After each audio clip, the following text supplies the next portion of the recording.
কিরে জুমা মুসলিম, তোরে তো শুক্রবার সারা মসজিদে দেখা যায় না। আজকে মসজিদে জিলাপি দিতেছে, দিকে যাইতেছস, যা যা জিলাপি খায় আয়। কিরে তোর তো শুক্রবার ছাড়া মসজিদে দেখা যায় না। চাঁদ আজকা কোন দিক দিয়ে উঠছে, তুই নামাজে যাইতাছস? ও আজকা তো শুক্রবার, মিষ্টি দিব তাই না? যা যা মিষ্টি খায় আসই।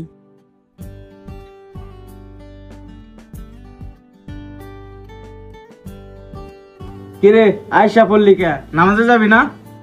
না, আর যাবো না। সবাই খালি আমার নিয়ে মজা লয়। আপনার কথায় কেউ যে নামাজে না যায় তার গুনার ভাগীদার আপনি হবেন।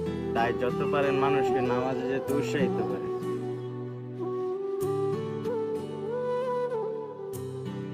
আসসালামু আলাইকুম গাইস, আমাদের ভিডিও যদি ভালো লেগে থাকে তাহলে কমেন্ট করে জানাবেন। আর এরকম ভিডিও পেতে চাইলে সাবস্ক্রাইব করে নোটিফিকেশনটা অন করে রাখবেন। ধন্যবাদ সকলকে।